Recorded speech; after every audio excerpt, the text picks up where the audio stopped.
अनादि कर्म फले पड़ी भवार्णव जले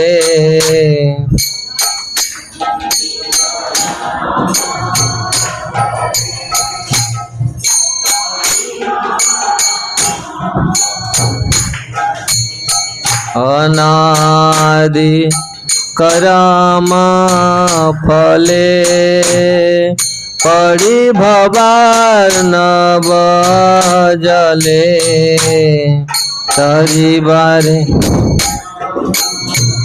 फले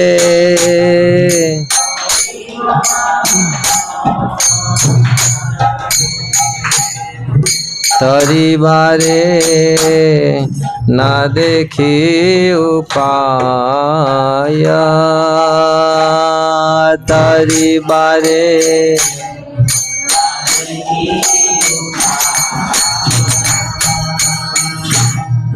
तरिबारे न देखी उपाय तरिबारे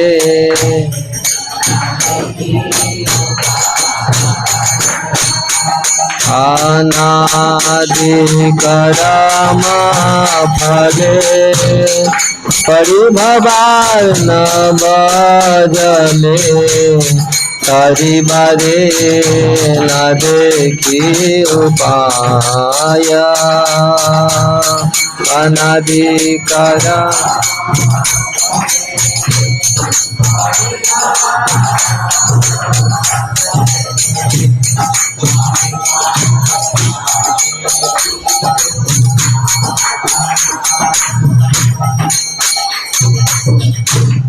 ए विषय हलाहले दीवानी से ही आजले विषय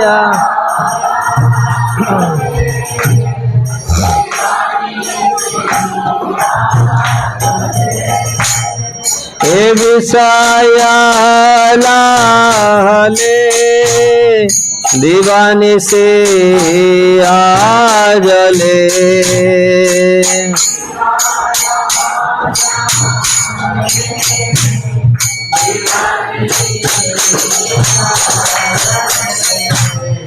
मन कभू सुख नाही पाए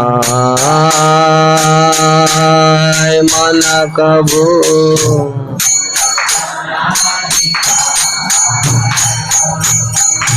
मन कभू सुख नाही पाए मन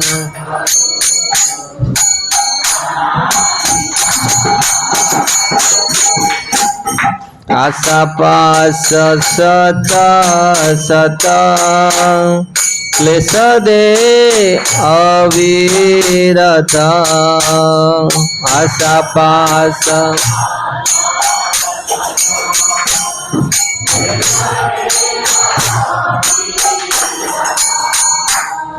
प्रवृत्ति और मेरा ताहे खेला प्रवृत्ति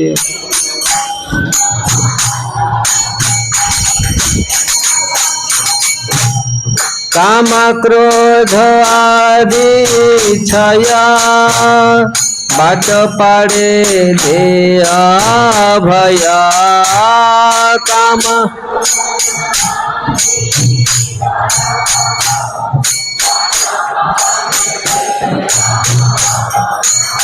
काम क्रोध आदि छया बाट पाड़े देया भया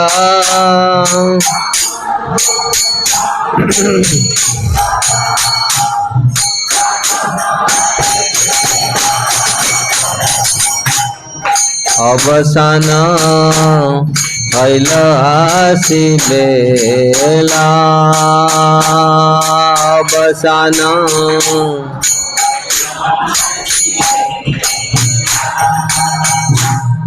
अवसान हईल आसिबेला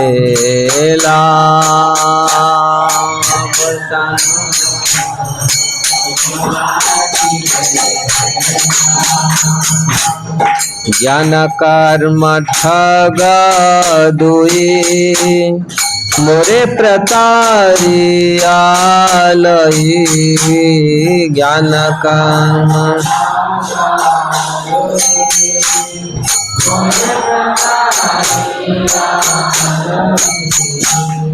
अवशेषे पहले सिंधु जले अवशेषे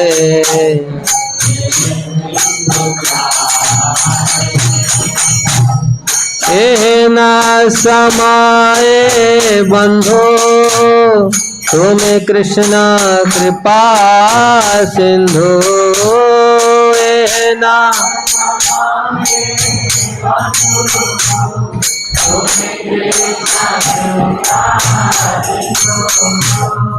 एना समाए बंधो तुम्हें कृष्ण कृपा सिंधु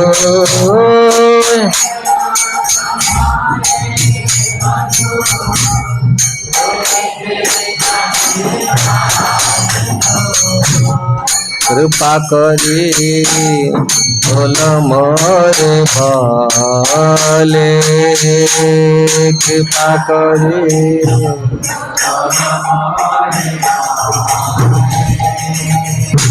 कृपा करी बोल मोरे भले कृपा करी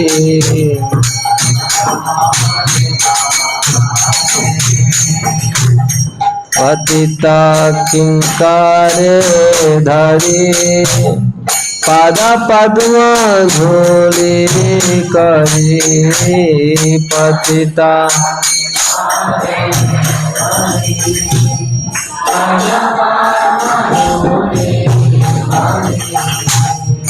देह भक्ति विनोद आश्रय देह भक्ति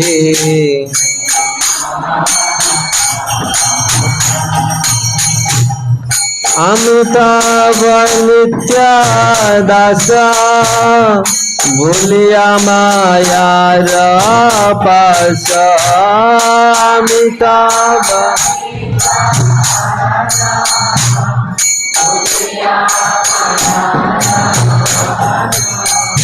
अमिताभ नित्य दास भूलिया मायार पास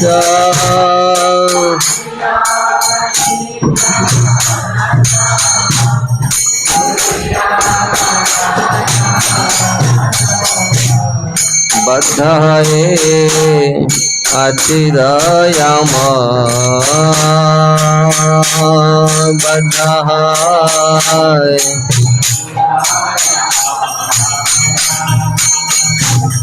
बद्ध है अतिदयाम बद्ध है अनादि परमा फले परिभवार नव जने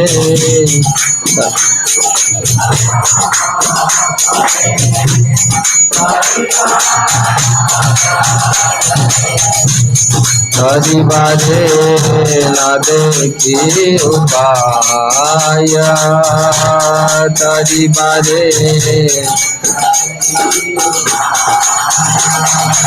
तरि बाजे न देखी उपाय तरि बाजे अनादि परमा फले परिभवार नव जने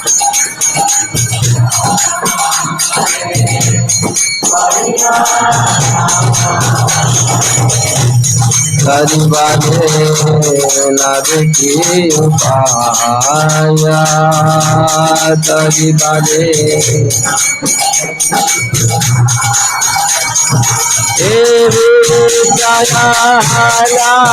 हले दीवानी सिया जले विचाया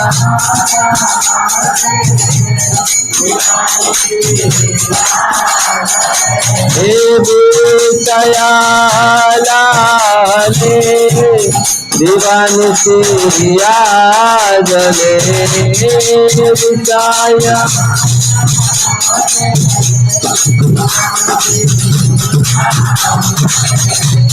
मान कबो दुख नाही पाय मन कबो मन कबो दुख नाही पाय मन कबो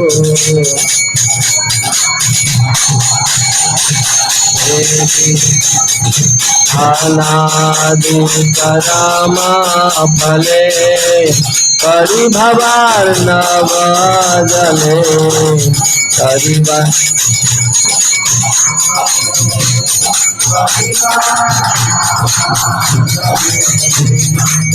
बारे ना देखी उपाया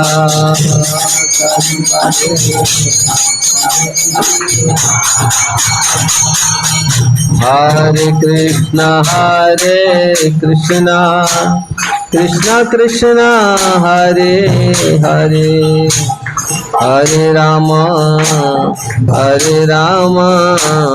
राम राम हरे हरे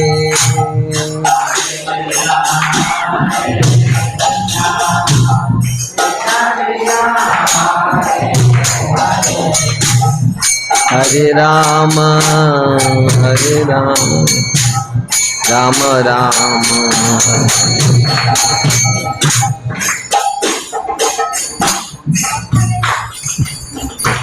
हरे कृष्ण। ओम अज्ञानं तिमिरान्धस्य ज्ञानाञ्जनं शलाकया चक्षुरुन्मिलितं येन तस्मै श्रीगुरवे नमः। श्रीचैतन्यमनोभीष्टं स्थापितं येन भूतले स्वयं रूप कदा मह्यं ददाति स्वपदान्तिकं। वन्देऽहं श्रीगुरु श्रीयुक्तपदकमलं श्रीगुरु वैष्णवांश्च श्रीरूपं सागरजातं सहगण रघुनाथनीतं त्वं सजीवं साद्वैतं सावधूतं परिजनसहितं कृष्ण चैतन्यदेवं श्रीराधाकृष्णपादं सहगण ललिता श्रीविशाखान्वितांश्च। हे कृष्ण करुणा सिंधु दीनबंधु जगत्पते गोपेश गोपिका कांत राधा कांत नमस्तुते। तप्त कांचन गौरांगी राधे वृंदावनेश्वरी वृषभानुसुते देवी प्रणमामि हरिप्रिये। वाञ्छाकल्पतरुभ्यश्च कृपा सिन्धुवेव च पतितानां पावनेभ्यो वैष्णवेभ्यो नमो नमः। जय श्री कृष्ण चैतन्य प्रभु नित्यानंद श्री अद्वैत गदाधर श्रीवासादि गौर भक्त वृंद। हरे कृष्णा कृष्ण कृष्ण हरे हरे हरे राम राम राम।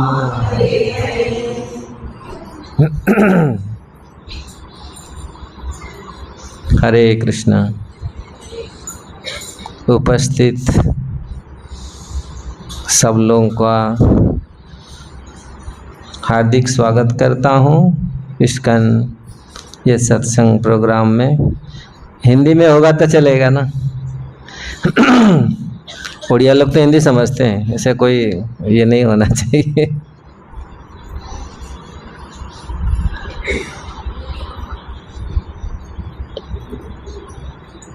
इसको थोड़ा बंद कर दीजिए। तो ये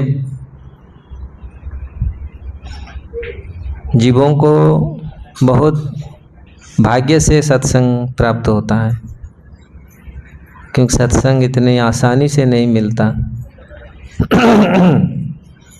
अनादि कर्म फल से, ये जो गीत हमारे आचार्य लोग जो वर्णन की रचना किए है ना, बहुत कर्म का जो रहस्य बहुत विषम रहस्य है। जीव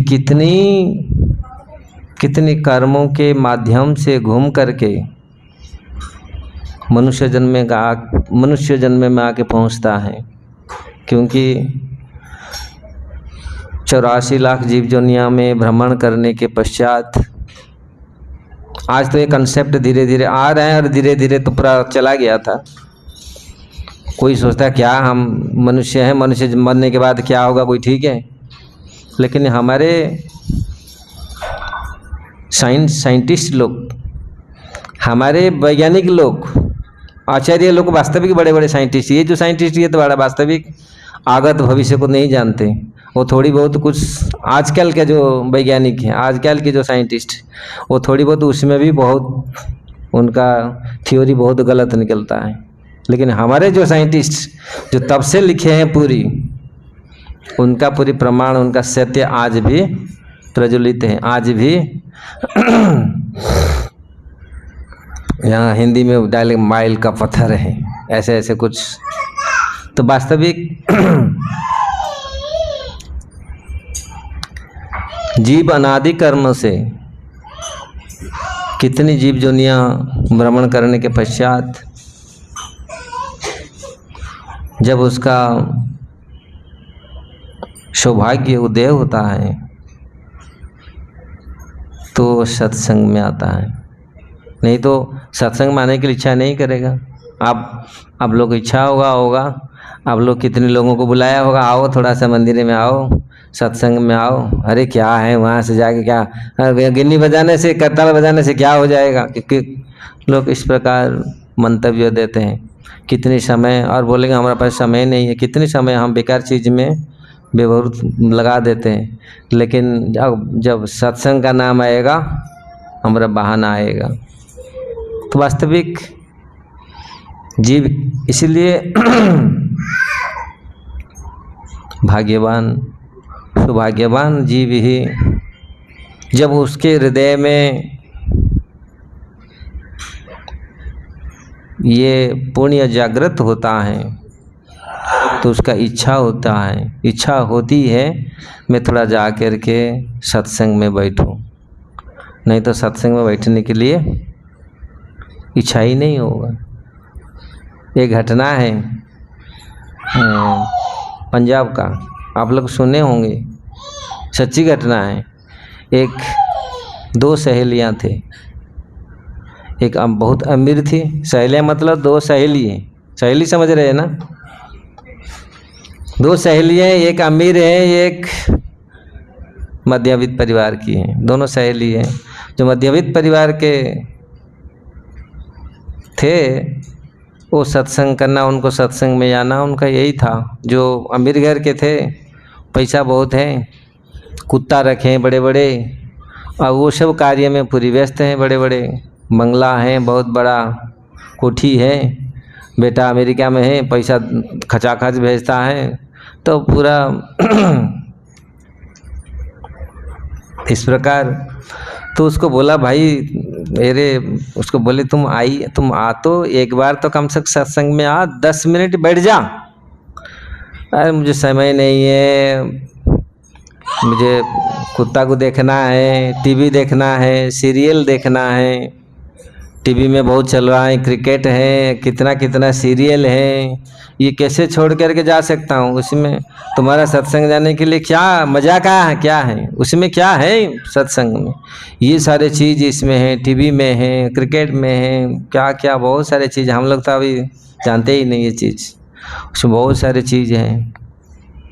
अरे 10 मिनट के लिए तो आओ। आज 10 मिनट के लिए आ जाओ।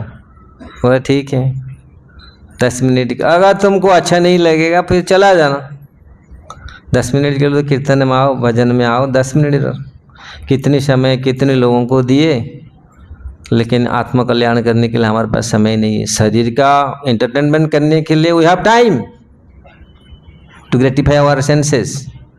हमारे इंद्रियों मन क्या मनोरम करने के लिए, मन को आनंद करने के लिए क्या बोल रहे हैं ना, ये मनोरंजन करने के लिए तो समय है, लेकिन असली मनोरंजन क्या है, ये है। लेकिन अगर आत्मा का रंजन करना है, आत्मा को बल देना है, आत्मरंजन ही सर्वश्रेष्ठ है। आत्मरंजन ही हमको बल, आत्मा ही बल देता है। इसलिए अगर हम आत्मरंजन नहीं करेंगे तो इस प्रकार तो वो जो महिला थी, ठीक है 10 मिनट के लिए आज आ जाऊंगा, आऊँगी तो आई। उन्होंने तो सत्संग में 10 मिनट बैठी। मैं क्यों आपको धन्यवाद देता हूँ, क्योंकि इतने लोगों को देख कर के ये कलियुग में, फिर ऐसे तो सत्संग बहुत बड़ी प्रोग्राम होता है उत्तर भारत में, मैं देखा हूँ बहुत बड़ी बहुत लोग, ज़्यादातर माताएं बहुत आते हैं, क्योंकि माताओं में ये थोड़ा सुनने के लिए इच्छा है। तो इस प्रकार उन्होंने बहुत सारे, और अपने तथाकथित काम को छोड़ करके उन्होंने 10 मिनट के लिए 10 मिनट के लिए वो आई। छोड़ो, आप लोग ध्यान दो, बच्चे लोग तो ऐसे ही करते रहेंगे, उनका तो कार्य है। हम भी ऐसे ही बच्चे थे, रोए।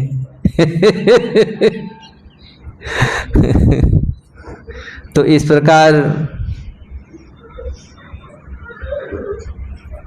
वो जो महिलाएं थी आई, सत्संग में बैठी। तो सत्संग में बैठने के पश्चात तो याद आया ऐसा घर का कुछ कार्य, उसको सत्संग इतनी अच्छा नहीं लगे। और जिनके मन में जो विचार, क्योंकि सत्संग के ऐसे चीज़ है, भगवत गीता में भगवान बोलते हैं श्रद्धावान लभते ज्ञानम। जिनमें श्रद्धा है वही ज्ञान का अधिकारी, वही भक्ति का अधिकारी हो सकता है। श्रद्धा से ही शुरू होती है। अगर श्रद्धा नहीं है तो वो कितनी समय सत्संग, कितनी समय कोई भी चीज़ में अगर श्रद्धा नहीं है, भौतिक चीज़ कोई भी, पढ़ाई में भी श्रद्धा नहीं है, कोई चीज़ में भी अगर श्रद्धा नहीं है तो फिर आगे हम बढ़ नहीं सकते, सक्सेस नहीं हो सकते। तो इसलिए श्रद्धा पहले होना चाहिए। तो ये श्रद्धा के कारण उनको जितनी समय लगा, इसलिए जब हृदय में श्रद्धा होती है और श्रद्धा संकल्प में परिवर्तित होता है, वो संकल्प फिर शुद्ध होता है, तो फिर हमारे भीतर का जो ज्ञान का दीपक या भक्ति का दीपक वो जल सकता है। अगर भक्ति का दीपक, ज्ञान का दीपक हम जलाना चाहते हैं, और जलेगा कहाँ से? ये बहुत सारे, ये इसको अगर हम जाएं तो बहुत टाइम लगेगा, मैं इसमें फिर जाऊंगा नहीं, सीधा स्टोरी बताते जाऊंगा। तो ये क्योंकि रामायण इसका है, उदाहरण रामायण में है। क्योंकि हमारा भक्ति कितने समय के लिए दिया जलता है हृदय में, या ज्ञान का दीपक कितने समय के लिए जलता है? क्योंकि जो हमारे शरीर एक मंदिर है, मंदिर के भीतर अगर दिया जलाए, ज्ञान का दिया जलाए, भक्ति का दिया जलाए, तो हमारे वो मंदिर के, हमारे ये पूरी शरीर में 9 खिड़कियां हैं। है ना। नवद्वारे सिर पूरे देही, भगवत गीता में भगवान बोलते हैं 9 द्वार वाला ये शरीर में जीवात्मा रहता है, बैठता है। तो ये जितने सारे होल्स हैं, जितने सारे विंडो हैं, खिड़कियां हैं, ये खिड़की के माध्यम से हवा जाता है। जैसे खिड़की का माध्यम से हवा भीतर जाता है ना, तो वो हवा क्या करते हैं, अगर आप दिया जलाना चाहते हैं आपके हृदय के भीतर, दीपक, दिया समझ रहे हैं ना, दीपक, तो क्या करना पड़ेगा, कुछ समझ में आ रहा है? दीपक किस प्रकार जलेगा? हाँ, अगर हवा, आंधी, तूफान खिड़की में होकर के द्वार होकर आएगा, दिया जल नहीं पाएगा, है ना। अगर खिड़की में आंधी तूफान जाएगा तो हमारे आंख ना, ये जितनी सारी इंद्रियां हैं, अगर इसके माध्यम से विषय भीतर जाएगा, आंधी तूफान जाएगा, तो इससे दिया बंद हो जाता है। कहने का कुछ समझ में आ रहा है? समझ में आ रहा है ना कि उड़िया में कहूँ? अगर हमारे भक्ति का दिया, भक्ति का दीपक कितने समय तक जलता है, ज्ञान का दीपक कितनी तक रहता है? ज्ञान तब तक जब रसगुल्ला सामने आता है तो ज्ञान फैन सब चला जाता है। हाँ ठीक है, खा लें एक, क्या हो जाएगा, या डायबिटीज पूरा 400 में है, वो ज्ञान कहाँ भाग गया, देख लिया। क्योंकि ये आंधी तो ये जो आता है ना, हमारे आँख, हमारे मुंह, जीवा, जितने सारे इंद्रियां हैं, इंद्रियां के माध्यम जो विषय प्रवेश करता है भीतर, तो ये दीपक को बुझा देता है ना, दीपक को बुझा देता है। तो इसलिए इसको अगर दीपक का जलना है, उसको क्या चाहिए, उसको बंद करना पड़ेगा। क्योंकि भीतर से, अरे बाहर से, भीतर से भी ऑक्सीजन मिलता है, भीतर भी है, भीतर कौन देता है, माया, वो भी दीपक को बंद कर देगा।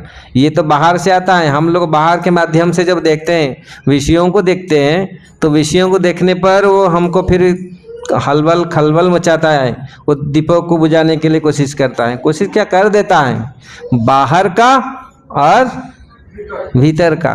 भीतर भी माया, वो कहाँ बैठा है, मन में प्रवेश कर जाता है, कुछ देखा भीतर से प्रवेश कर गया। तो इसलिए भीतर बाहर, ये अगर ये सब विषयों भीतर नहीं जाएगा, तब कृष्ण, तो दीपक जलेगा थोड़ा समय। तो इस प्रकार कहाँ पर हम लोग थे, कौन सा, क्या मैं बोल रहा था,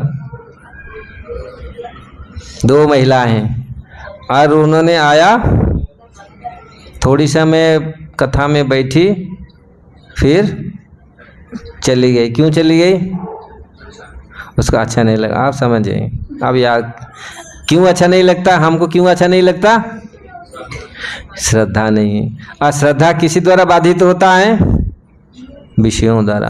क्योंकि कुछ समय के लिए अच्छा लगता है, क्योंकि हमारा मन कंट्रोल में रहता है, तो हम सुनते हैं, तो कृष्ण कथा अगर भीतर तक पहुंचता है तो हमको आनंद देगा।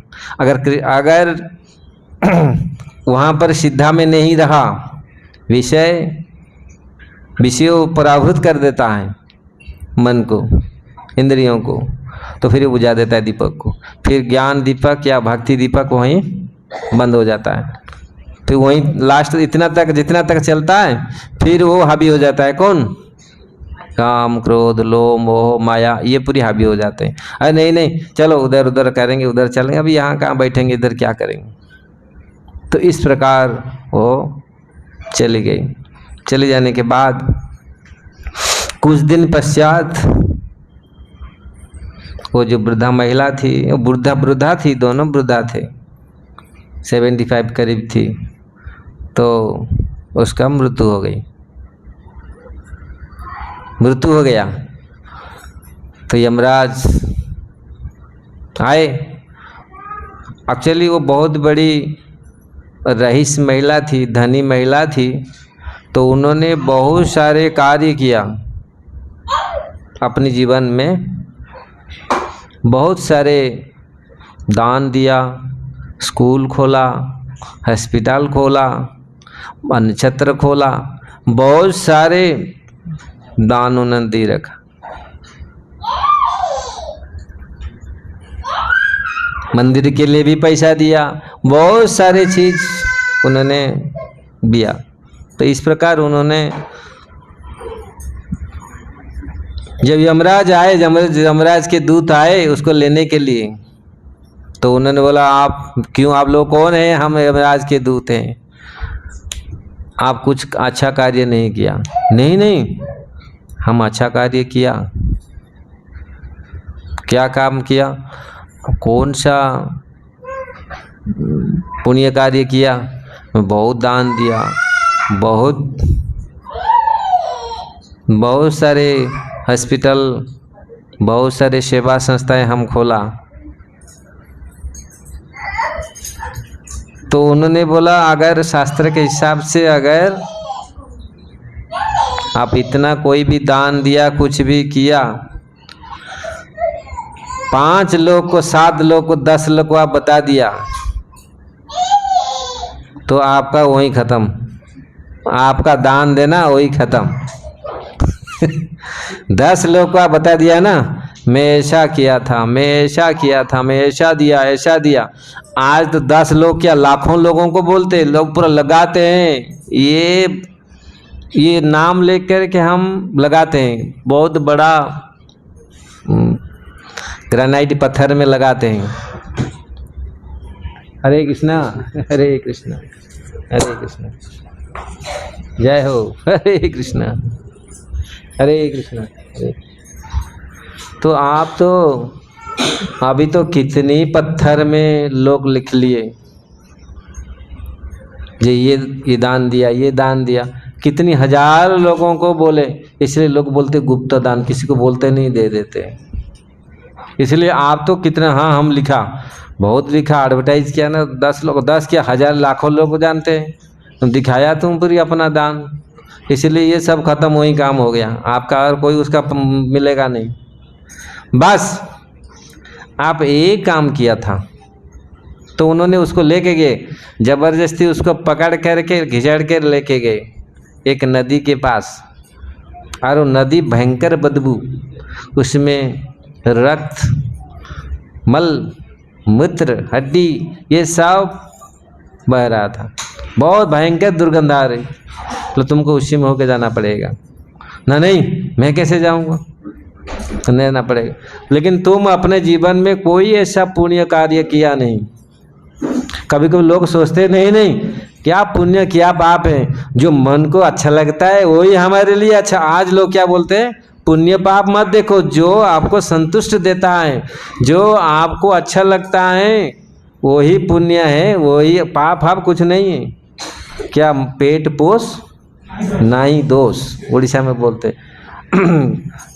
अपने को निजर ऊपर पड़िले प्रमाद, गुरु ब्राह्मण शिरच्छेद, ये ओडिया कथा माने छुआ बड़े जहाँ।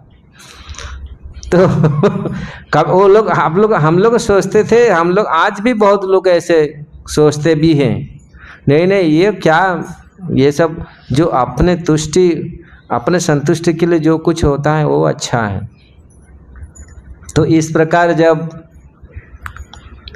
वो महिलाएं बोल रही तो बोला तुम अपना जीवन में 10 मिनट बस एक ही कार्य अच्छा किया था, 10 मिनट तुम सत्संग में बैठी थी,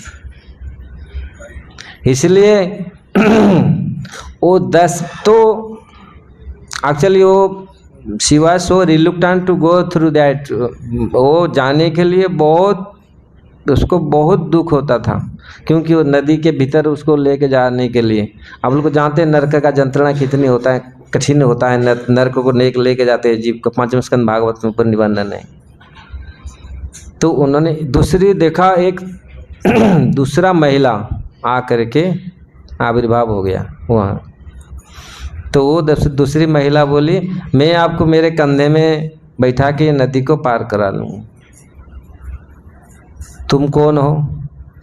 ना मैं वो हूँ जो 10 मिनट तुम सत्संग में बैठी थी, उसी 10 मिनट का सत्संग का मैं फल हूँ। वो मैं महिला, वो सफ़ेद कपड़ा में वो महिला प्रकट हुई, बोला मैं आपको ले जाऊंगी, मेरे कंधा में बैठा करके मैं आपको ले जाऊंगी उस तरफ। फिर उन्होंने अपने कंधा में बैठा के उन्होंने उसको उस तरफ ले गई, ले करके यमराज के पास गए। यमराज ने बताया, अरे ये बुढ़िया को क्यों ले आए? उसके बगल में और एक बुढ़िया, उसको ले आए, इसका भी टाइम पूरा नहीं हुआ, उसको छोड़ दो, इसको छोड़ दो। तो ने उसको छोड़ दिए। छोड़ देने के पश्चात ये लोग यहाँ मर गई, ये बुढ़िया मरने के बाद इसको पूरी बांध करके लोग तैयार कर रहे हैं ले जाने के लिए, जलाने के लिए, जिस प्रकार। तो लेकिन उस छोड़ने के बाद ये फिर जगा। सब लोग, अरे ये तो मरा नहीं, अभी तो ये तो जग गया, अभी तो ये तो मरा नहीं अभी तो फिर उसको, तो उन्होंने वो सोच नहीं पाई, क्योंकि मृत्यु एक ऐसी चीज़, आप लोग सोच रहे होंगे, आप समझ रहे होंगे कैसा स्थिति है। तो उन्होंने बोला, कहाँ में था, किधर गया था, कोई स्वप्न देख रहा था क्या, ये हुआ? तो वहाँ से बगल वाले जो उनके बगल में जो मकान था, वहाँ से सब लोगों रोना शुरू कर दिया, क्योंकि वो बगल वाले बूढ़ी मर गई। तो उसके माइंड में क्लिक हुआ, अरे मैं तो अभी यमराज के पास गया था, मुझे ले गए थे, कोई यमराज बोले थे अरे ये बुढ़िया को छोड़ दो, अभी दूसरी को लेकर, अरे देखो उससे उस बोला, मैं तो अभी यमराज मुझे लेके चले गए थे, मैं तो मर गई थी, इसलिए लोग तो बांध लिए थे मुझे, मतलब घर वाले, और 10 मिनट में नहीं, 10-15 मिनट नहीं होता तो जाके वहाँ सुहा कर देते उसको। तो फिर वापस, ऐसा ये एक सच्ची घटना है, आप लोग सुने होंगे। मेरे एक मित्र थे पंजाब के, ये पंजाब का घटना है, उनका नाम की कौर था, वो माता जी का। तो मेरे एक मित्र थे, वो मित्र ने मुझे, हम लोग एक ही साथ कॉलेज में पढ़ते थे, वो पंजाब की वो था, तो उन्होंने मुझे ये बताए थे, बोले ऐसा ही है। तो वो जो माता जी जो थी, उन्होंने ये अनुभव किया, भाई 10 मिनट में सत्संग किया था और हम बच गया, और तब से उन्होंने कभी भी सत्संग छोड़ा नहीं। सत्संग जहाँ भी आसपास में गांव में, मतलब हो गया होगा 10-20 साल का घटना है ये, जहाँ जहाँ उस समय सत्संग होती थी तो वहाँ जाकर वो ज़रूर उपस्थित होता। और ऐसे 8-10 साल उन्होंने जीवित रही और पूरा सत्संग में अपना जीवन को बिताया और पूरी भजन कीर्तन किया, फिर शरीर को आराम से प्रेम से छोड़ा। और ऐसा कोई फिर आए नहीं यमराज का दूत, जन्म जंत। तो ये क्यों, यहाँ से मैं माइंड में ये आ गया मेरे को बोलने का, ये आज मैं कुछ सोच के नहीं आया था लेकिन ये ऑटोमेटिक मेरे माइंड में ये आया। हम शुरू कहाँ से किए थे? अनादि कर्म फले पड़ी भवार्णव। ये अनादि कर्मों के फलों से ये भवसागर में जीव पतित हुआ है। और ये भगवान ने, ये वास्तविक एक ऐसे उदाहरण भगवान यहाँ हमारे आचार्य लोग ने दिए हैं। ये भव संसार को भव सागर के रूप में तुलना किया गया है। भव सागर, सागर क्यों? क्योंकि ये बहुत फीट बढ़ता है। समुद्र ऐसा है, ये संसार सागर, संसार समुद्र के रूप में हर बहुत सारे शास्त्रों में वर्णन किया गया है। सागर दिखता है बहुत अच्छा, है ना। पूरी आप लोग गए होंगे, देखे, और पूरी तो आप बाहर भी जाएंगे ना, समुद्र इतनी फर्स्ट क्लास नीला दिखता है समुद्र के किनारे। मैं तो अक्सर जाता हूँ हांगकांग ताइवान, वहाँ समुद्र के किनारे इतने बड़े बड़े बिल्डिंग सब बनाए और इतने सुंदर वो बाहर से सुंदर दिखता है।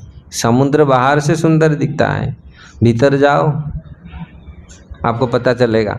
बाहर से बहुत सुंदर लगता है ना समुद्र, कितना नीला सा, और लगता है हम थोड़ा जाके स्नान कर लेंगे, स्नान कर जाके एक थप्पड़ देगा सीधा बाहर, है ना। लोग जो चले जाते हैं, नहीं तो एक साथ ही ले जाता है भीतर, पूरा काम खत्म करा के फिर फेंक देता है शरीर। है ना।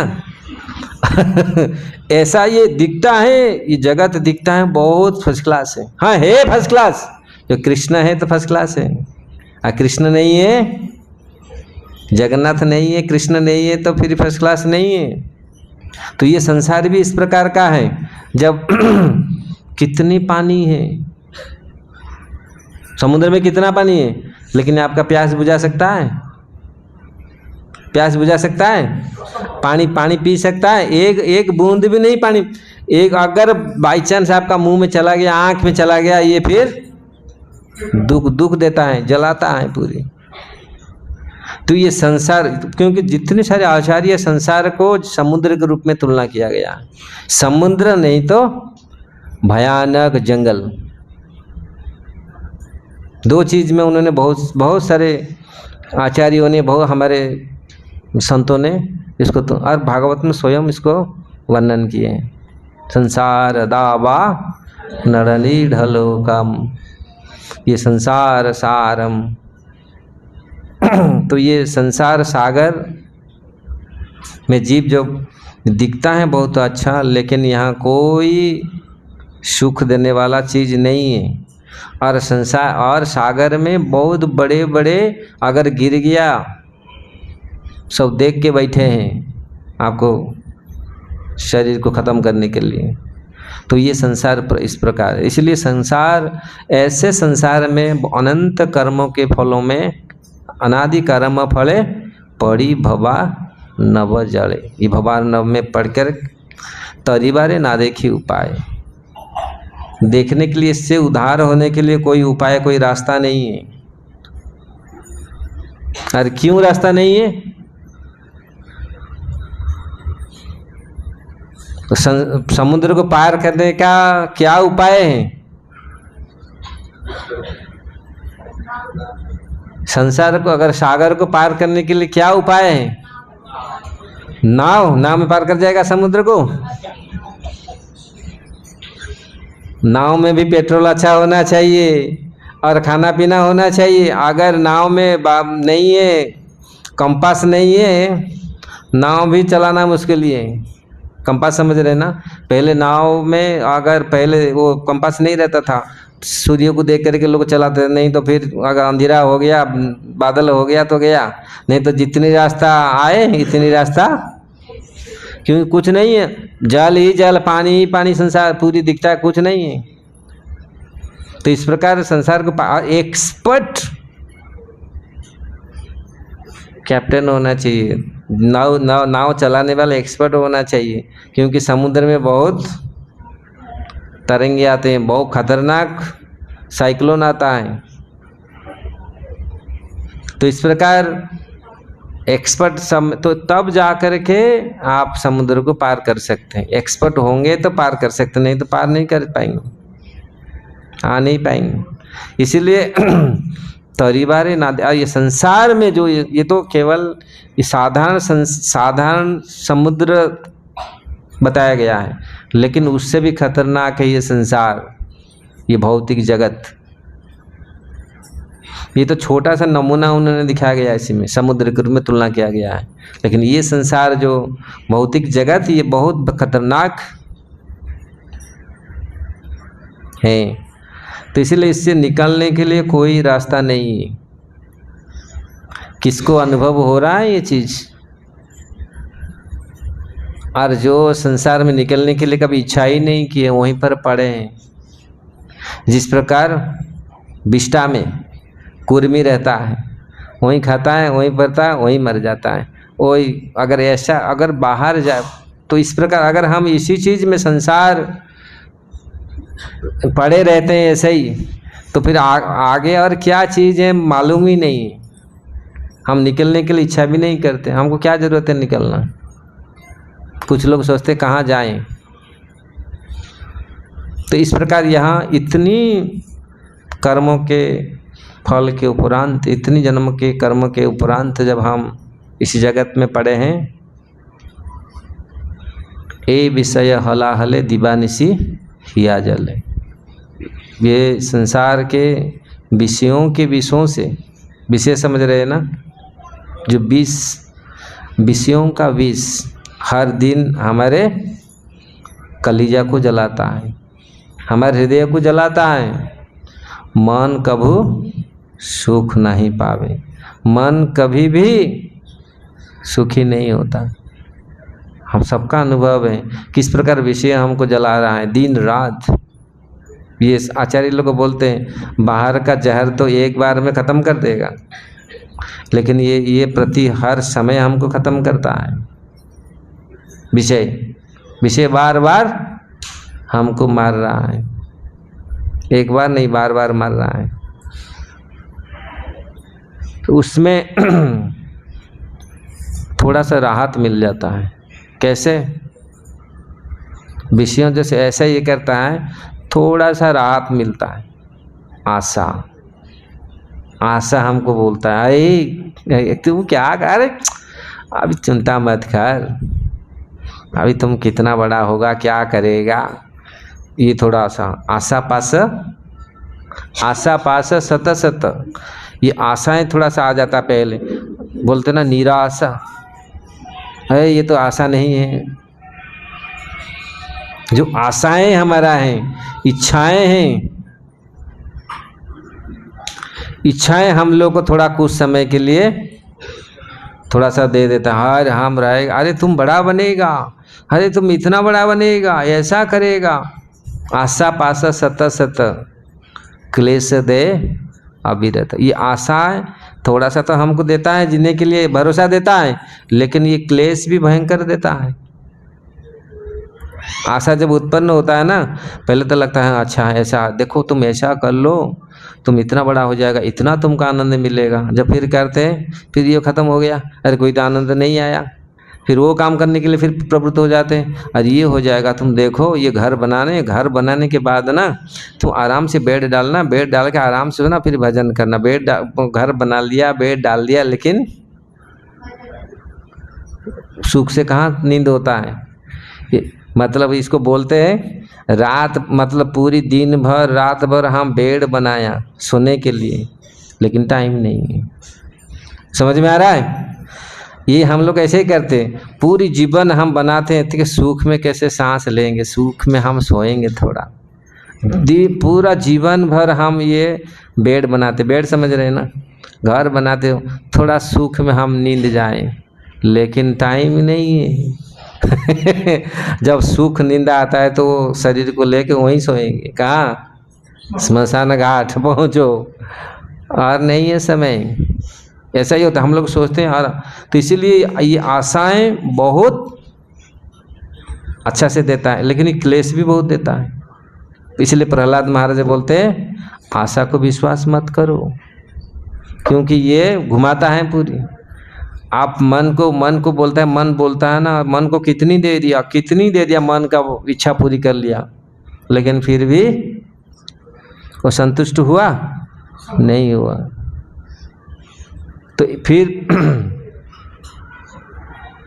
उसके बाद अगर वहाँ से थोड़ा सा अपन निकलते हैं, नहीं और इच्छाओं का मैं देख लिया, ये इच्छाओं को पूरा कर कर के कितनी इच्छाएं आया, सबको मैं पूरी किया, जितनी सारी इच्छाएं मेरा आया मैं सबको पूरी किया, लेकिन उससे आगे इसको छोड़ो। फिर आगे और डकैत खड़े हैं। वो डाकू कौन है? काम क्रोध लोभ मोह बाटो पाड़े दे भाई। वो रास्ता में खड़े हैं काम। वो फिर बोलेगा अरे आप अमर हो जाएगा, ऐसे काम करो, प्रधानमंत्री बनो, राष्ट्रपति बनो, इतना बनो, ये बनो, आप पूरा ऐसा करो, पूरी आप अमर अजर हो जाएगा पूरी। आप क्या सोच रहा है? आप कौन है? आप समझ नहीं, आप भगवान था, आप ही तो भगवान है। ऐसे भी लोग मन में ऐसे, आप ही तो भगवान है। तो ऐसे मन में आता है। ये ठग है, ये जो काम क्रोध ये भी डकायत हैं। सब कुछ किया अच्छा से कार्य, सब कुछ किया, इतनी क्रोध आया गया, सब कुछ बिगाड़ दिया। होता है ना, बाप बेटा को मार देता है बंदूक। वहाँ तो हमारे यूपी में बंदूक चलता है। वो बस वही 2 मिनट में क्रोध आया, खत्म। और क्रोध में कितने सारे अच्छे हमारे सद्गुण बेकार हो जाता है। क्रोध में क्या क्या कर ले, 2 मिनट का क्रोध हम उसको कंट्रोल नहीं कर पाते, क्या बड़ा से बड़ा खतरनाक ये हर लेते हैं हमारे मन को। काम गया, क्रोध गया, फिर काम क्रोध आदि, लोभ भी बहुत है। लोभ को दृष्टांत आप लोग का लोभ का मालूम है, पूरी लोभ कितना खतरनाक है। लोभ कैसे हमको भौतिक भयंकर दशा में डाल देता है ना। प्रतिदिन लोभ के वशीभूत हम होते हैं, है ना। खाना नहीं चाहिए, 10 रसगुल्ला देख लिया, ओवर ईटिंग ज़्यादातर सब बहुत, ये जगत में ओवर ईटिंग करके ज़्यादा लोग बीमारी हो रहे, मर रहे हैं। पहले लोग खाना नहीं मिलता था, लोग कम से कम 80-90 साल तक जीते थे। थोड़ी बहुत खा लिया, पत्ता खा लिया, घास खा लिया, साग खा लिया, दाल, थोड़ा सा चावल भात खा लिया, तो भात और साग खा लिया तो कम से कम मरते नहीं थे, और इतना बीमारी भी नहीं था। हाँ, अगर कुछ है नहीं खाने के लिए, अगर खाने के लिए कुछ नहीं है तो कम से कम बुद्धि नहीं होगा। अच्छा, बुद्धि नहीं है, क्योंकि ज़्यादा खाना नहीं होगा तो अन्न बोलते हैं ना, उड़ीसा में बोलते अन्न चिंता चमत्कार। अगर पूरी खाना नहीं मिलेगा पूरा काम, लेकिन एटलीस्ट ये इतना जो आजकल जो रोग है ना, रोग और बढ़ गया, इतने ओवर ईटिंग करके, ज़्यादा खा करके, और ज़्यादा ऐसे चीज़ हम लोग खा के, तो इसमें बहुत सारे भयंकर बीमारी पकड़ा। ये लोभ, और लोभ कभी कभी लोभ ऐसा होता है हमारा प्राण भी ले लेता है। हमारे गोवर्धन में रहता था एक व्यक्ति, इसी ठंडी में खेत में पानी लगाते थे।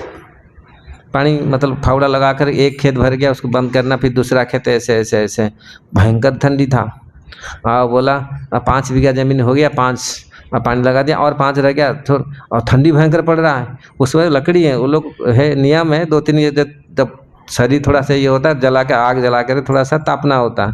बोला बस ठीक है, होगा। वो लोभ गया, बोला और 10 बीघा में वो हो गया, सलट गया वो वहीं से, और ना आग जला पाया। देखे लोग, देखो वहीं बैठ के पूरी खत्म हो गया। ऐसे और लोभ का तो उदाहरण बहुत सारे। लोभ का हमारे 7th और 8th क्लास में पढ़ाई होता था, आप लोग को सुना होगा हुआ। हमारे लिए कितनी जमीन चाहिए? 6 फुट चाहिए ना। आप लोग जो पढ़े होंगे हमारे साथ होगा 6 फीट। एक आदमी था, बहुत जमींदार था बड़ा, और दूसरे दिन उन्होंने उसको न्यूज़ मिला, और एक भयंकर बड़ा जमींदार आया मेरे से, और पूरा, वो तो मेरा बाप का बाप है। तो उन्होंने बोला ठीक है, बोला वो एक बैठा, देखा वो बड़ा सिंहासन में बैठा है बुढ़ा ऐसे। तो ये जो छोटे जमींदार थे गए, बोले हमको थोड़ा ज़मीन चाहिए, आप हमें सुनाओ आप। ये सब मेरा ज़मीन, आप जितनी आपको चाहिए दौड़ लगाओ, मतलब आप घूम करके आ जाओ, जितने आपके नाम में मैं कर दूँगा। हो गया दौड़, मतलब सूर्यास्त से पहले आ जाने का, पैदल चल के। आदमी गया, यार देखा बहुत सुंदर सा पहाड़, ये भी हो जाएगा, अभी चल इसको क्रॉस कर लेते हैं। और ये एक नदी भी ये हो जाएगा हमारा। ऐसे घूमते घूमते खाली सूर्य को देख रहा है, इतनी लोग बढ़ते गया भाई रे, गया इतना दौड़ते गया खाली सूर्य को देख रहा है। ये अच्छा खेत है, इसमें चलता हूँ, ऐसे चलता गया। फिर आके यहीं पर मुझे मेरे यहीं पर आना पड़ेगा आपको, तब जाके मैं आपको पूरी सैंक्शन करूँगा, ये आपका पूरी जमीन हो जाएगा। जो पूरा दौड़ के शाम पर सूर्योदय से पहले आके पहुंचा क्या, उसका शरीर में दम ही नहीं, सीधा आके उसके चरण में ऐसे गिरा हूँ। बोला यार हाँ ठीक है, ये तुम्हारा संपत्ति, ये सारे जितना तुम घूम के आए ना, ये तुम्हारा है, लेकिन उसमें है क्या है तुम्हारा होने के सुनने के लिए उसके पास और क्या नहीं था? प्राण ही नहीं था, जीवन ही नहीं था, वहीं पड़ के गिर के वहीं हो गया स्वाहा। ये लोभ है, समझ रहे हैं ना? ये 6 खड़े हैं आपको ठगने के लिए। ज्ञान, फिर काम क्रोधो आदि 6 बाटो पड़े देव अवसान हैल आसी बेला। ज्ञान, फिर ये आगे ठग, ज्ञान कर्म, ये बड़ा ठग है। ज्ञान ज्ञान जब आता है ना, ऐसे ज्ञान है कि ठग हैं। कैसे ठग हैं ज्ञान? अगर भगवत ज्ञान नहीं है, सूखा ज्ञान है, शुष्क ज्ञान है, आपको भी वो भी घुमाता है हम लोगों को। इसलिए ज्ञान कर्म, अरे तुम, इसीलिए तुम क्यों अभी रो रहे हो, तुम क्यों अभी परेशान हो? ब्रह्मोपासना करो, ब्रह्म को समझो, तुम कौन हो? ब्रह्म एक ही चीज है, सोअहम शिवोहम, सोअहम शिवोहम। अरे तुम तो शिव था, तुम तो वही हो। ऐसे ज्ञान ये ठग हैं, ये आपको ऐसे घुमाएगा पूरी। फिर कर्म, कर्म का हम लोग सुने थे, कर्म क्या करेगा? आपको बड़ा बनाने के लिए चक्कर चलाएगा। तुम ऐसा कर्म करो, ये बहुत बड़ा आपका नाम होगा, आपका ख्याति होगा, अमर हो जाएगा आप। तो इसी कर्म में फिर वो कर्म में प्रवृत्त हो जाता है। नहीं, ऐसे ऐसे हम कर्म करेगा, ऐसे बड़ा कर्म करेगा। लेकिन भगवत भक्ति नहीं, इसलिए ये भक्ति से ये आपको दूर ले जा रहे हैं। ज्ञान और कर्म ठगत हुई तोरे प्रतारिया। लोग अगर चाहते हैं थोड़ा भगवत भजन करने के लिए, आएंगे भजन करने के लिए, ये कर्म, अरे भजन में क्या होगा?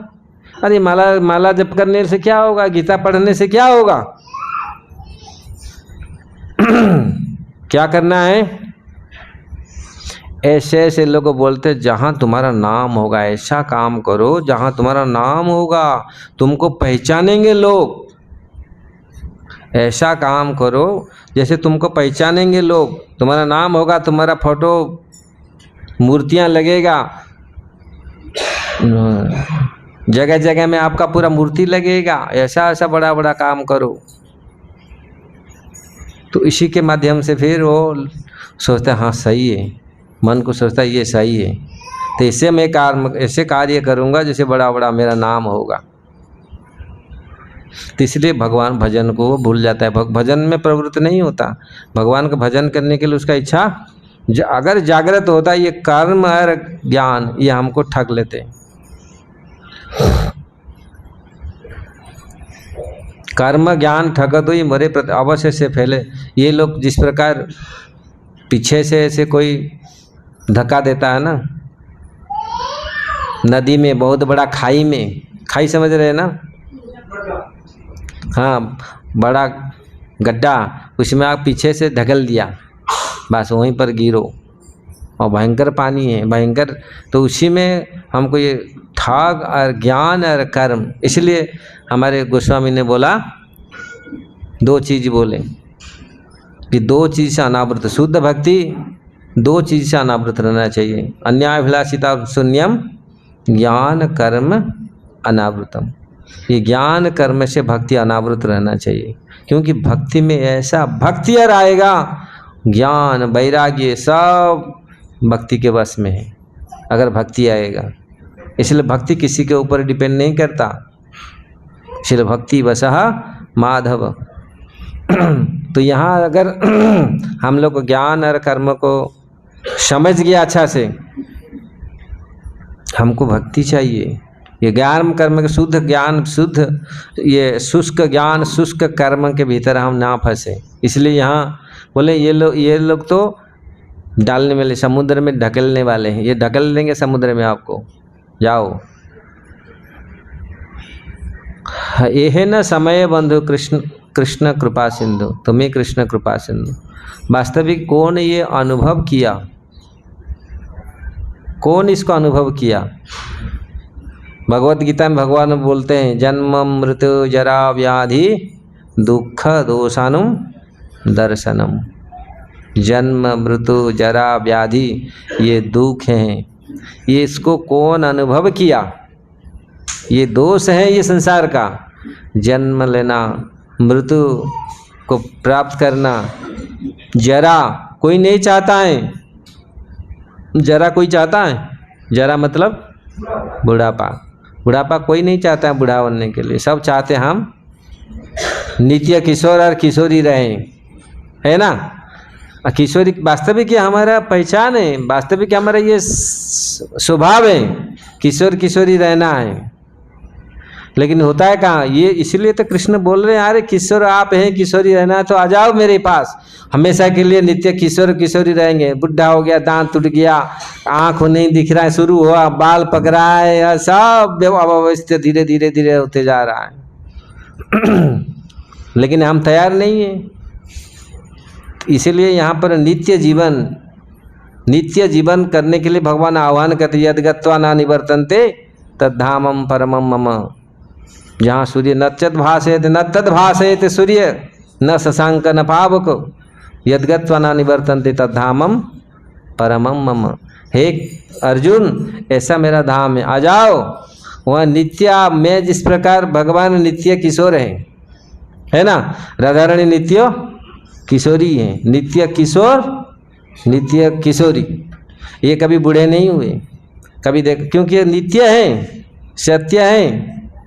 अगर यही जीवन हम चाहते हैं तो ये ज्ञान और कर्म से अनावृत रहे,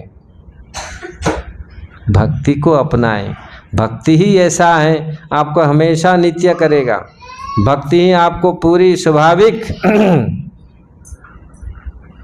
रूप से आपको पूरी, ये तो बुढ़ापा कभी आएगा ही नहीं, हमेशा नित्य उत्साह, हमेशा रहेगा, बुढ़ापा नहीं आएगा।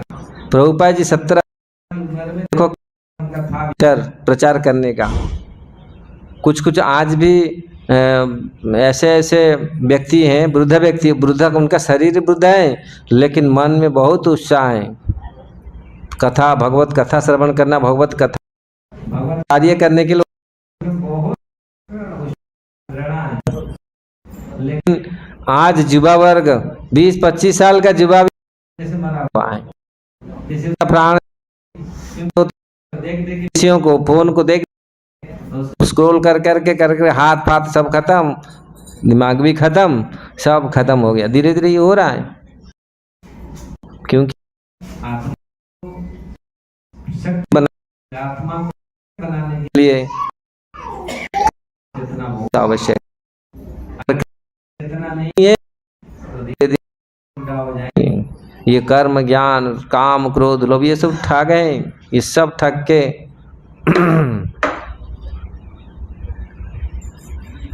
पतित किंकर धरि हाँ ये न समय बंधु तुम्हें कृष्ण कृपा सिंधु। जब ये अनुभव कोई किया, मैं एक्चुअली वास्तविक कैसे हम पड़े हैं इस संसार में, हे कृष्ण आप कृपा इसलिए मुझे आप इसमें से उठाओ, मुझे इसको उद्धार, मेरे और कुछ व्यवस्था नहीं है, मुझे और उद्धार करने के लिए कोई रास्ता ही नहीं है, आप ही उद्धार कर सकते हैं, आप ही मेरा नित्य बंधु हैं, वास्तविक दीन बंधु दयितारी। नींद आ गया क्या? दुख न दीन बंधु दयितारी।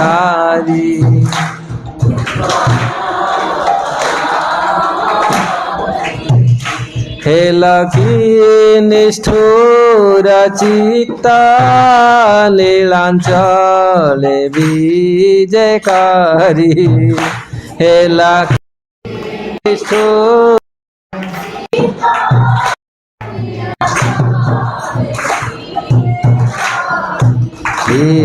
दीनबंधु दयितारी।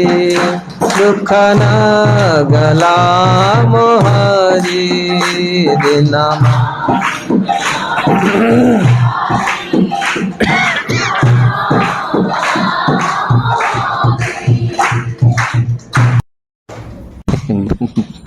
बचपन में हम लोग इसका सुना था बहुत सारे गीत। रखवान रख मोते शरण तो पाद गते। रखवान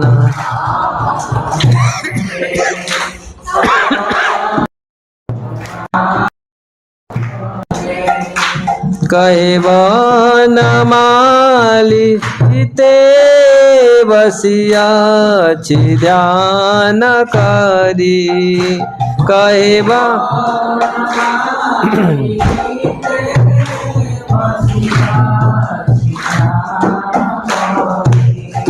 दीन बंधु दयितारी दुख न गला मोहारी दीन बंधु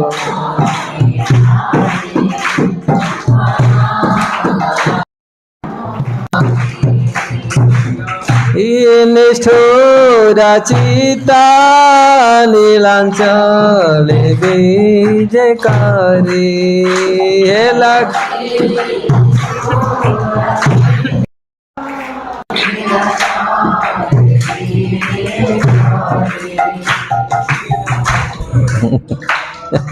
एक्चुअली ये तो बहुत कितनी सुंदर हमारे महात्माओं ने कितनी सुंदर गीत को रचना, मतलब उसमें ये एक्चुअली ये क्यों ये मेरे मन में क्यों ये आया, भगवान कितने कृपामय हैं, दीन बंधु हैं वो, क्योंकि जो सारे दिनों का यहाँ जब व्यक्ति भगवान को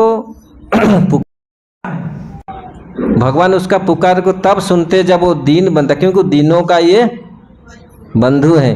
अगर पूरा गीत आप भजन का सुनेंगे उसमें यही मिलेगा, लखे जोजन रे गजा, इसमें है ना, वहां सुन लिया लखे जोजन कहाँ से आप सुन लिया, लेकिन मैं तो पास में हूँ, पूरी कितना दूर है, लेकिन मेरे आपके पास क्यों, हम दीन बने नहीं, हम तो अभी अहंकारी है, कामी है, क्रोधी है, हमारा वहां तो कहाँ जाएगा।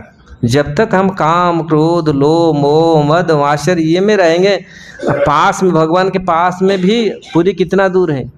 इसलिए इसमें ये भक्त ये अनुभव कर रहा है, क्यों हम लोग अभी हमारा पुकार, हमारा जो आवाज़, हमारा जो क्या उसको बोलते हैं शब्द, वो सुनता नहीं, भगवान को सुनाई नहीं देता। क्यों?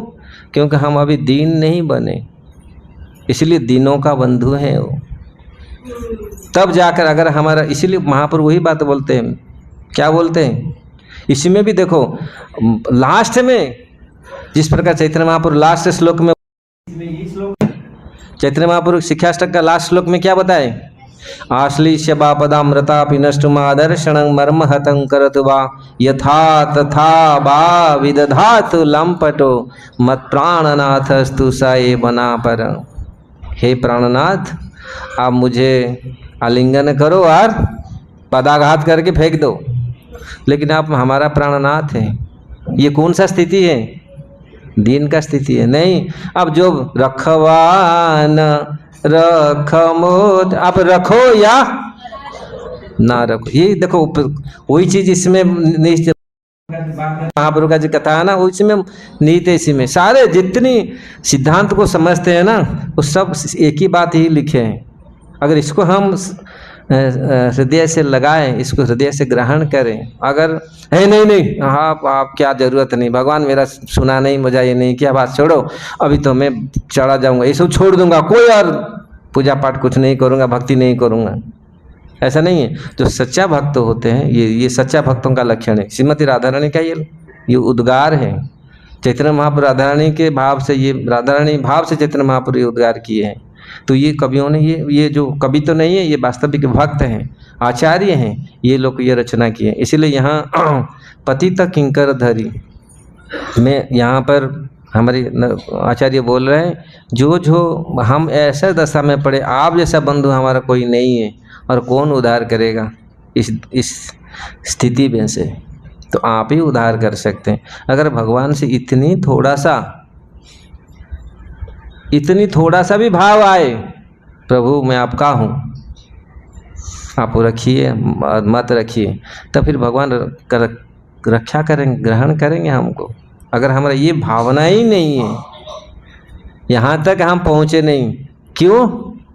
हम अभी दीन नहीं बने, वास्तविक अहंकारी हैं, अभिमान है, कोई ना कोई अभिमान अहंकार से हम फंसे हुए हैं, इसलिए हम पूरी शरणागत नहीं है। अगर पूरी शरणागत हो जाएंगे, हमारा अंतःकरण पूरी शुद्ध हो जाएगा। अब भगवान तुरंत ग्रहण कर लेंगे हम, हाँ ये अभी बेटा ठीक हो गया, ये आ गया अभी लाइन में, अभी मैं उसको ग्रहण करूँ। तो इसलिए पति तक किंग कर यहाँ लास्ट में, आमी तब नित्य दास भूलिया माया रे पास, मैं आपका नित्य दास हूँ। जब जीव अनुभव करता है मैं आपका नित्य दास हूँ, मैं माया का दासत्व तो स्वीकार करके कई जन्म बीत गया, लेकिन मैं आपका नित्य दास हूँ माया रे पास। बद्ध हो पड़ी अच्छी बद्ध है आछी दयामय, हे दयामय मैं बंधा होकर के पड़ा हूँ।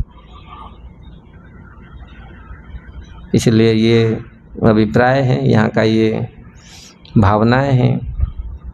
इसलिए प्रभुपाद जी ने ये व्यवस्था बनाए, ये जो आचार्यों का कार्य है, किस प्रकार जीवात्माओं को उनकी जन्म के रहस्य को समझना, उनका कर्म को समझना, और किस प्रकार वो दुख का कारण को समझना, दुख कहाँ हो रहा है, क्यों दुख आ रहा है, तब फिर हम भगवान को समर्पित होंगे, तो फिर भगवान हमारे दुख को निवारण करेंगे। दुख का सोर्स क्या है? अविद्या। अभी तो टाइम नहीं है अविद्या को एक्सप्लेन करने के लिए, बहुत सारे चीज़ें हैं। तो आपका कोई जिस समय दिए थे यही 1 घंटा, हाँ, तो किसका कोई प्रश्न हो?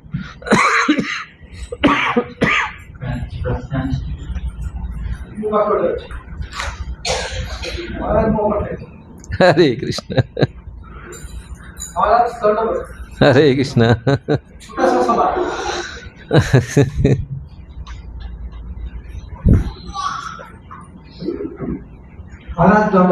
हरे कृष्ण।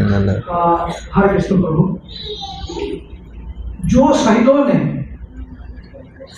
विदेश और शत्रुओं से हमारा देश को रक्षा किया, उस शहीदों ने अपना जीवन को कुर्बान कर दिया, जिसके कारण जितना देवालय बने, जितना ये मंदिर भी बने, जितना स्कूल, जो जो अच्छा चीज बन गया हम बनाए हैं, उस शहीदों का परिणति मतलब उनका लास्ट मतलब उनका आत्मा को क्या होता है, ये मेरा छोटा सा सवाल है, जिसके कारण हमको ये सब सुख मिलता है। उन शहीदों ने तो भगवान का नाम तो नहीं लिया था, जब खुद ही कुर्बान कर दिया अपना जीवन प्राण को देश के लिए, तो उनके लिए हम क्या सोचते हैं? क्या वो भगवत ज्ञान तो उनके पास तो नहीं था, मगर उनका जो आखिर जो हम सोचते हैं कि हम भगवान के पास जाते हैं, जाएंगे, ये जो मन में भावना है। अब मेरा सवाल है, क्या वो शहीदों क्या भगवत के पास नहीं जाते हैं? हरे कृष्ण। हरे कृष्ण। हरे, बहुत सुंदर क्वेश्चन पूछा। जो शहीदों का क्या होगा, जो उनके आज जो बॉर्डर पे अपनी गन पकड़ करके पूरी रखवाली कर रहे हैं पूरा सारे भारत को, और जिन जिन देशों में, तो इनका क्या होगा? वास्तविक चाहे ज्ञान हो, चाहे जान हो, चाहे अनजान से हो, अगर हमारा कार्य अच्छा है तो इसलिए अज्ञान स्वीकृति हमको मिलता है, उनको अज्ञान स्वीकृति मिलेगा। क्योंकि जो चाहे जान कर हो, जो अच्छा कार्य जब भी करते हैं वो अच्छा कार्य का अच्छा फल मिलता है। हाँ, चाहे भगवान का नाम लिया या भगवान का नाम लिया नहीं है, कुछ शहीदों हैं जो भगवान का नाम, भगवत गीता को पॉकेट में रखे थे। मेरे बहुत सारे दोस्त हैं जो लड़ाई में चले गए, बहुत सारे कारगिल लड़ाई में चले गए मेरे लेकिन कुछ लोग उसमें भगवत गीता भी रखे थे अपनी पॉकेट में, और उनका ये विश्वास था गीता मेरे को बचाएगा, भगवान हमको बचाएंगे। लेकिन कुछ ये नहीं जानते, फिर भी जो अच्छा कार्य उन्होंने, जो अज्ञान स्वीकृति उन्होंने उत्पन्न की, क्योंकि जान अनजान में अगर अच्छा कार्य किया, भगवान उसका नोटिस, भगवान उसका क्या लिखते हैं, रिकॉर्ड रखते हैं पर्ची बनाते हैं, उनका रिकॉर्ड भगवान के पास है। इसलिए अगर अच्छा कार्य हम करें तो ये हमारा रिकॉर्ड सब कुछ रहता है। चाहे हम भगवान का, ऐसे तो भगवान जब आविर्भूत हुए थे 5000 साल वर्ष से पहले, कोई भी सारे सोल्जर को, सारे सिपाहियों को, सारे सैनिकों को भगवान सामने जो भी प्राण त्याग किए सब वैकुंठ दिए, भागवत ये प्रमाण है। सारे जितने सारे महाभारत युद्ध में पड़े मरे, सबको भगवान दिए। इसलिए धर्म युद्ध में कोई भी सैनिक चाहे ज्ञान से कोई भी लड़ाई करता है, और भारत धर्म युद्ध ही लड़ा, कभी किसी को हड़पाया नहीं, किसी को आक्रमण नहीं किया। हम लोग इसीलिए हम लोग गर्वान्वित होना चाहिए, हमारे सैनिक यही गर्वान्वित, क्योंकि हम कभी किसी के ऊपर लड़ाई नहीं किया, कभी किसी के ऊपर हम अटैक नहीं किया, किसके सार्वभौमता को हम ये नहीं किया। इसलिए धर्म युद्ध में जो भी सहायता करता है उसका फल बहुत अच्छा होता है। हरे कृष्ण। हरे कृष्ण।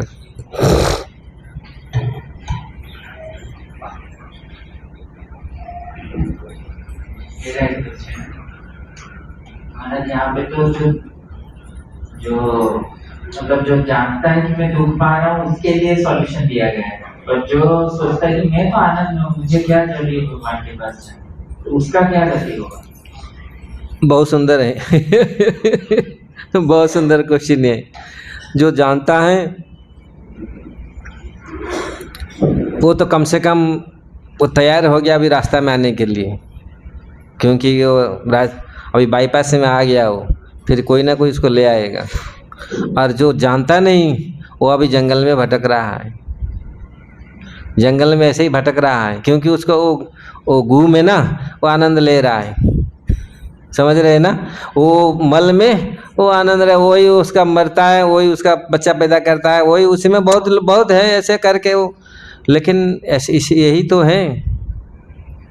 अगर कभी ऐसे सत्संग में कोई भी ऐसा पढ़ता है, ऐसे कोई भी ऐसा भगवत महत् पुरुषों का दर्शन होता है तो उसका कल्याण होगा, नहीं तो कल्याण होने का कोई चांसेस नहीं है, क्योंकि वो ऐसे ही घूमता रहता है, ऐसा ही घूमता रहेगा जंगल में। और ऐसे ही शास्त्र में यही बात बोलते हैं, ब्रह्मांड भ्रमित कोई भाग्यवान जीव, गुरु कृष्ण प्रसाद पाए भक्ति लता बीज। ब्रह्मांड में भ्रमण करते जो अभी तक उसका हुआ है नहीं, शुरू नहीं हुआ उसका, वो घूमता है। लेकिन फिर भी अगर यही तो भगवान का कोई भी भगवत वस्तुओं का स्पर्श में कोई भी आता है तो उसका कल्याण होगा। कोई साधु का साथ, कोई सत्संग का साथ, कोई ऐसे भगवत वस्तु का साथ, उनका दर्शन हुआ, उनका स्पर्श हुआ, तब वो जब वैसे ही घूम रहा है। आप देखो गू में मतलब मल में मर गया, लेकिन चरणामृत में पढ़ के जो चींटी मर गया चरणामृत भगवान का चरणामृत में चींटी में पढ़ के देखो, वो भी तो है चरणामृत भगवान का, चरणामृत गंगा भी चरणामृत भगवान का। उसका तो लाभ फटाक से वहाँ से फिर पहुँच, मतलब वहाँ से जीरो से हो जाएगा हीरो चरणामृत में पड़ गया, ये हो गया, तो ऐसे फिर उसका पूरी डायरेक्ट प्रमोशन होगा पूरी, ऐसा ही होता है। ये भाग्य है। अनंत करोड़ जन्म में जीव ऐसे घूमता है और ऐसे भगवत वस्तु भगवान साधुओं का स्पर्श में आता है तो उसका ज्ञान को खोलते हैं। कभी कभी वो नहीं चाहता है, भगवत भजन करने के लिए आता नहीं, चाहता नहीं जीव, लेकिन साधु जा करके जबरदस्ती पकड़ के लाते, आप नहीं मुझे अच्छा लगता है वो गू, मुझे अच्छा लगता है वो मल, मुझे अच्छा लगेगा मल। आज प्रोपाइट जैसे गए ना, इसलिए साधु कभी जाते जबरदस्ती उठा के लाते, चल नहीं मुझे वो माया अच्छा लगता है, मेरे को वही घर अच्छा लगता है, मेरे वही परिवार अच्छा लगे, चल। उसको पकड़ करके वो काला कृष्ण के ये में कृष्णास कविराज गोस्वामी बोलते, महाप्रभु तो जा करके उसको पकड़ के उसके बाल पकड़ कर खींच के लाए, चल यहाँ कैसे रहेगा तुम, ये तेरा जगह नहीं है, चल तुम। और जब भगवान ऐसे कृपामय है, भगवान ऐसे तक उनको भक्तों को भेजते हैं, ऐसे भटके हुए जीवों को जो पूरी ऐसे ही पड़े हैं कूप क्या अंधकूप में पड़े हुए हैं, वहीं वो सोचते वही ठीक है, वही जगह ठीक है। लेकिन उसका भी कृपा होता है, उनको भी भगवान सब जगह में भेजते हैं, अपना एजेंट सब जगह से उद्धार करने के लिए सबको भेजते हैं। लेकिन यही हम दुर्भाग्य है, ऐसे एजेंट को देखकर भी हम समझ नहीं पाते, नकार करते, नहीं चलो हम तो अच्छा है, यहीं पे जहाँ हैं ठीक है वही हैं। हम लोग आर्गुमेंट करते हैं, उनको भगाते हैं, मारते हैं, कभी कभी ऐसे अपशब्द बोलते हैं, भक्तों को अपशब्द बोलते हैं लोग, साधुओं का अपशब्द बोलते हैं, लेकिन फिर भी साधु चलते हैं, ठीक है। साधु का कर्तव्य यही है, क्योंकि वो भी कृपालु हैं।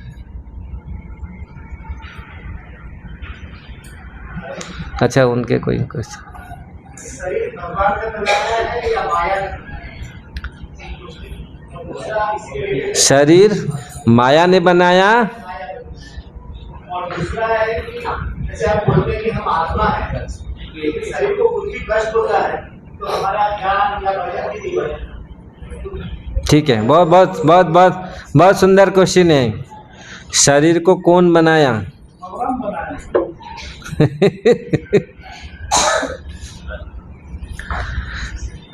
ये आज जो भजन है ना, ये बहुत सारग्राही भजन है। अनादि कर्म फले पड़ी भवार न बजले। हमारा शरीर अनादि कर्मों का फल है। ये शरीर जो बना हुआ है अनादि कर्म का, हमारा कर्मों का फल। ऐसा शरीर मिला, अगली जन्म हम ऐसा किया था, उसी का परिणाम ये है। जिस प्रकार भगवत गीता में भगवान बोलते हैं जन जन माप स्मरण भाव तेजन तेते कलेवरम तम तमवेति कौन्तेय तद्भाव। जिस मृत्यु के समय जिसी चिंता में रहता है जीव, जिस भावनाओं में जीव रहता है, भगवान वही बात अंतकाल क्षमा एवं स्मरण मुक्त कलवर। ये शरीर को छूटने के लिए, शरीर को छोड़ने के लिए यही उपाय है। अंते नारायण स्मृति। अगर भगवान को चिंता करते तो भगवान पास जाते, और नहीं तो और कोई भी विषय को चिंतन करते, जिसी के प्रति आसक्त है उसी शरीर आपको मिलेगा। दूसरी ये तो हो गया कर्म का, क्योंकि कर्म के फल के हिसाब से हमको शरीर मिलता है, उसी के हिसाब से हमारा मन इंद्रियां उसी के हिसाब से चलते हैं। सेकंड क्वेश्चन था, हम कहते हैं कि हम आत्मा। अच्छा, हम कहते हैं आत्मा, लेकिन शरीर को कष्ट होता है तो फिर हमको दुख क्यों होता है, हम क्यों दर्द क्यों होता है। लेकिन कुछ लोग आप देखे होंगे जो लोग तो आत्मज्ञानी हैं, जो लोग भक्त हैं, शुद्ध भक्त हैं, उनका शरीर का कोई कष्ट से नहीं होता, क्योंकि ये जो स्थिति है थोड़ा सा हायर स्थिति है। जिस प्रकार उदाहरण देता हूँ, किस लोग बच्चे लोग या तुम आपको बहुत कष्ट हो रहा है, शरीर का एक भाग कुछ बहुत कष्ट हो रहा है। मैं देखा हूँ, मेरा मित्र था, उसका पाँव पूरा कट गया था, पाँव में बहुत कष्ट हो रहा था, उसको एक फिल्म दिखा दिया। अरे भाई वो सब भूल गया, वो फिल्म में मन लग गया पूरी, उसका वो जो हो जाता हु। बच्चा को देखो वो लगे, वो कष्ट हो रहा है, हाथ पाँव ऐसे चल रहा है, ठोकर ठोकर खा अगर फिल्म दिखा दिया, फिल्म में मन लग गया तो भूल जाता ना। नहीं तो इससे पता चलता है मन मतलब आत्मा और शरीर में अंतर है। अगर हमारा मन किधर चला जाता है तो हम शरीर का कष्ट पूरा भूल जाते हैं। अगर और मन रहता है, कल ओहो एक शरीर के बारे में क्यों हम सोचते हैं हमेशा, अरे ऐसा हो गया कैसा हो। आजकल तो और पूरा ये हो गए लोग, तो पहले शरीर कट जाता तब इतना दवा ठीक है ठीक हो जाएगा, अरे आज तो पूरा इन्फॉर्मेशन, अरे ऐसा हो जाएगा, लकवा मर जाएगा, आज ऐसा हो रहा है, आपका पैरालिसिस हो जाएगा, अंधा हो जाएगा। उसके ऐसे ऐसे दिमाग में आता है, वो पूरा उसमें तो 99% डिप्रेशन होकर चला जाता है। पहले लोग इतना सोचते नहीं थे, इतना इन्फॉर्मेशन जरूरत नहीं, इतना इन्फॉर्मेशन, ये ओवर इन्फॉर्मेशन मिल जाता है, ऐसा हो जाएगा ऐसा हो जाएगा। अरे कुछ नहीं होगा, हमारा शास्त्र बोलता है कुछ नहीं होगा, कृष्ण के बोलने से कुछ नहीं होगा। बस भक्त लोग ठीक है, कट गया ठीक हो जाएगा अपना, अरे नहीं ये सेफ्टी हो जाएगा, इसको ऐसे नहीं करेगा ना, ये तो ये ज़्यादा सोचते हैं ना, हम शरीर के बारे में सोचते हैं, इसलिए ये ज़्यादा हमको दुख देता है। अगर हम सोचे नहीं, ये दिखा गया है। अगर इसलिए जो योगी शरीर के ऊपर स्थिति में रहते हैं, भक्त शरीर को, ये थोड़ा सा कठिन काम है, यही तो साधना है। कैसे हम इस शरीर के स्थिति में हम जाए, शरीर का कोई भी वस्तु, शरीर का कोई भी इंद्रिया हमको डिस्टर्ब ना करे। काम मतलब जितनी सारी इंद्रियां हैं 5 इंद्रियां, जो मेन 5 इंद्रियां 10 इंद्रियां हैं, ज्ञान वो हमको परेशान नहीं करें। मन बुद्धि अहंकार ये हमको परेशान नहीं करें। ठीक है, हरे कृष्ण प्रभु। हम बार बार गीता में ही सीखते हैं कि मोह माया गलत है, मोह माया से मुक्त होना चाहिए। और मेरा एक प्रश्न है, पिता बड़ा है या पति? क्योंकि पिता मतलब हमने जन्म देते हैं, हमको ही बड़ा करते हैं, सिखाते हैं, तो पिता माता से मोह गलत कैसे, और पति से अगर मोह हो तो पतिव्रता अदम शक्ति का अधिकारी हो जाते हैं। वही मेरा संदेह हमेशा रहता है। पति से मोह हो तो शक्ति मिल जाती है, पिता से मोह हो तो वो दोष हो जाता है। अब तो आप तो स्वयं सच बोल रहे हैं, ठीक बात बोल रहे हैं। देखो मुझे यही पिता जब एक्चुअली किसी से मोह नहीं होना चाहिए। अगर सही कन्या है, दुहिता दो कुल को हिता। अगर हम सही भगवान का भजन करें, पति को भी बचाएंगे, माता पिता को भी बचाएंगे। समझ में आ रहा है ना? पत्नी का अर्थ क्या है? जो पतन से पति को बचाता है। आज कितने श्रद्धा साधर्मिणी है, पतन से अपनी पति को बचाते, यार पतन की ओर देते, ले आओ मेरे लिए सब। पत्नी शब्द कितनी बड़ी है। जो पतन से पति को बचाता है वो पत्नी। और हम लिस्ट दे देते, तुम गधा बना है, अब ये सब लेके आ जाओ। हम अब देखो पत्नी शब्द कितनी उच्च, इसलिए दुहिता दो। अगर एक कन्या कोई फर्स्ट क्लास कृष्ण चेतना में आया, भगवान का भक्त हुआ, वो पति को भी बचा देगा, बचा देगी, और माँ बाप की बचा देगी। तो सबके लिए, क्योंकि वो तो निर्लिप्त रहेगा ना। वो पति, यहाँ पति धर्म है, वहाँ माता पिता का भी धर्म है। ऐसा नहीं है ये कमी है, ये गलत है, नहीं।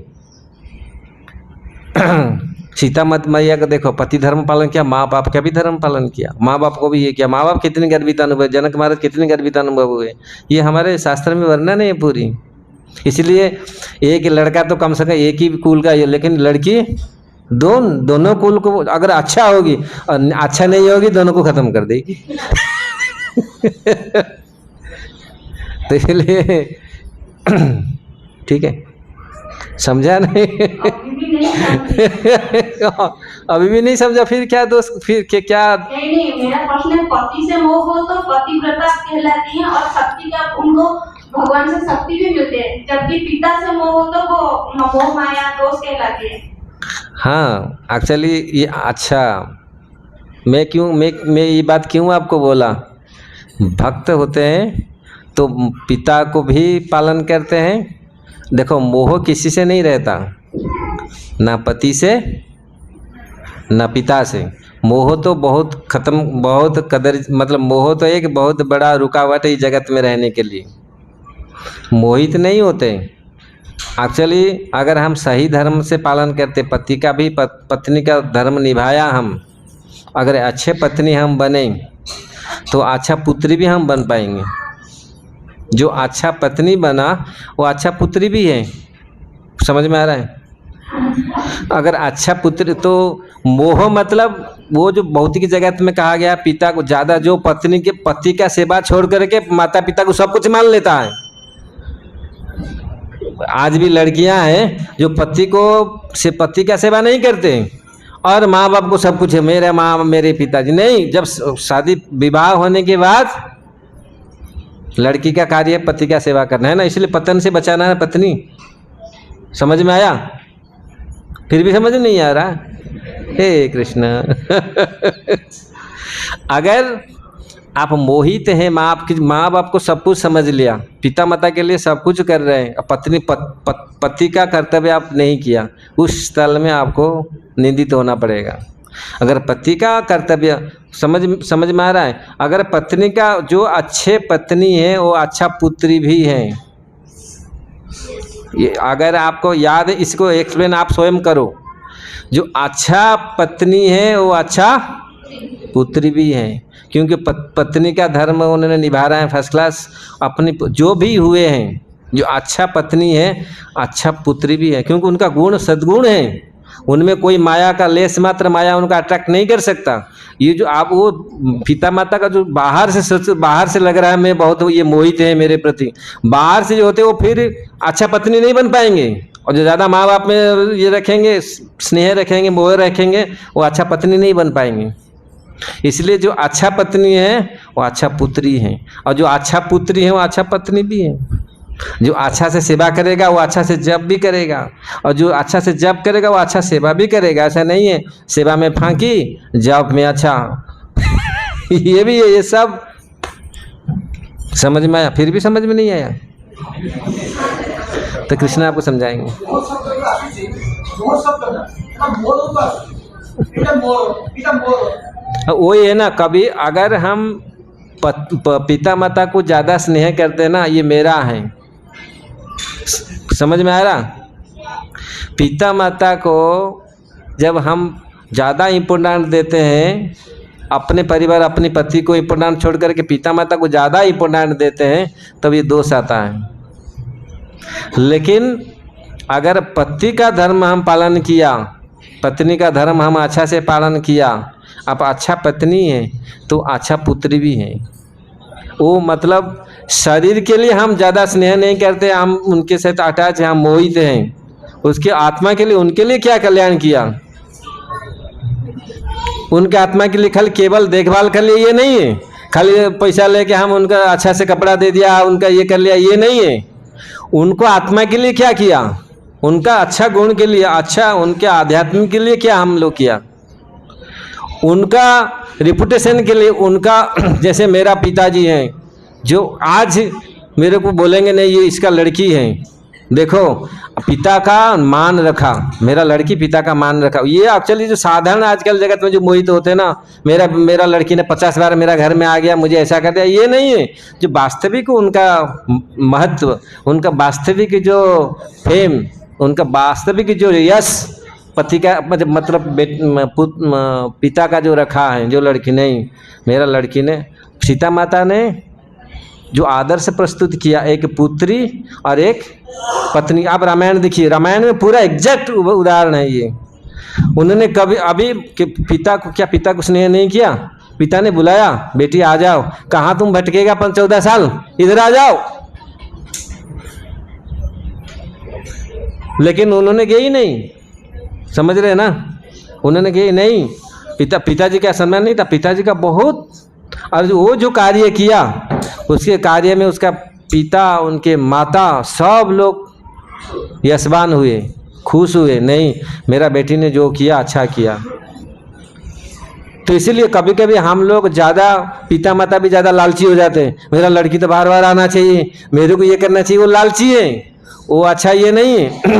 आप अगर देखेंगे, और जो अब रामायण को अच्छा से पढ़िए, उसमें रामायण में पूरी वर्णन है कैसे आदर्श पुत्री आदर्श पत्नी हम बने। हरे कृष्ण।